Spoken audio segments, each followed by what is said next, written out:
Hello दोस्तों, स्वागत है एक बार फिर से संडे घोस्ट 94 चैनल पे आपका। आज की कहानी एक बहुत ही डरावनी रहस्यमय नेपाल के आखिरी गांव की है, जो कि पहाड़ों के बीच में हिमालय पर्वत के समीप बसा हुआ है।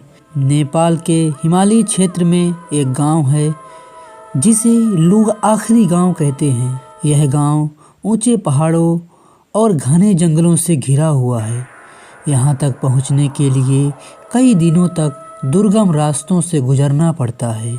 इस गांव की आबादी बहुत कम थी और जो लोग यहाँ रहते थे वो अजीब और रहस्यमय कहानियों के कारण गांव छोड़ने से डरते थे। कहते हैं कि गांव के पास एक पुराना मंदिर है जो कि सदियों से वीरान पड़ा है। इस मंदिर में एक पवित्र घंटी है जिसे कभी बजाया नहीं गया। मान्यता है कि जो भी इसे बजाएगा उस पर मंदिर की दुष्ट आत्माओं का प्रकोप होगा। बरसों पहले एक साधु इस गांव में आया था।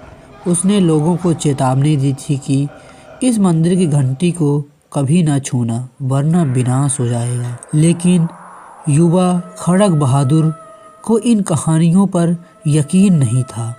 वह गांव के सबसे निडर युवाओं में से एक था। उसे लगा कि ये कहानियाँ सिर्फ लोगों को डराने के लिए बनाई गई हैं। एक रात शराब के नशे में धुत खड़ग सिंह ने अपने दोस्तों को चुनौती दी कि वह मंदिर की घंटी बजाएगा।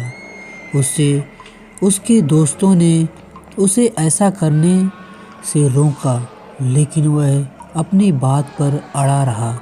चांदनी रात थी, पूरा गांव गहरी नींद में था। खड़ग सिंह मंदिर की ओर बढ़ा। चारों तरफ घना अंधकार और सन्नाटा था। जैसे ही उसने मंदिर का दरवाज़ा खोला, एक ठंडी हवा का झोंका उसे महसूस हुआ। अंदर की दीवारों पर अजीबो-गरीब चित्र बने हुए थे जो राक्षसों और भूत प्रेतों के रूप में दिख रहे थे। खड़ग सिंह ने बिना किसी डर के घंटी के पास जाकर उसे जोर से बजा दिया। घंटी की आवाज़ पूरे गांव में गूंज उठी। उसी पल मंदिर के अंदर एक अजीब सी हलचल हुई। खड़ग सिंह को लगा कि ज़मीन उसके पैरों के नीचे हिल रही है। उसने पलटकर भागने की कोशिश की, लेकिन मंदिर के दरवाजे खुद ब खुद बंद हो गए।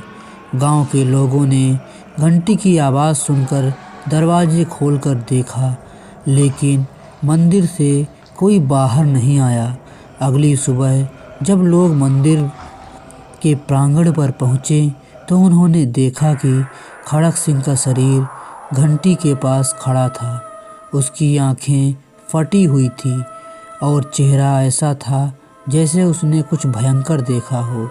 इसके बाद गांव में अजीब घटनाएं होने लगी। रातों में किसी महिला की रोने की आवाज़ सुनाई देती।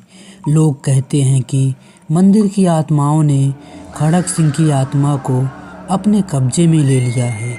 गांव के लोग डर के मारे अपने घरों से बाहर नहीं निकलते थे। धीरे धीरे गांव खाली होने लगा। आज यह गांव पूरी तरह से सुनसान है।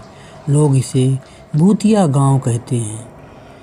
कहते हैं कि अगर आप उस गांव में रात बिताएं तो आपको किसी की परछाई अपने आप पीछे चलती हुई नजर आएगी। एक बात सुनिश्चित है कि कोई भी उस घंटी के पास जाने की हिम्मत नहीं करता। हमारी कहानी आपको कैसी लगी कमेंट बॉक्स पे ज़रूर बताएं और हमारे चैनल को सब्सक्राइब करें और अपने दोस्तों के पास हमारी वीडियो शेयर करें।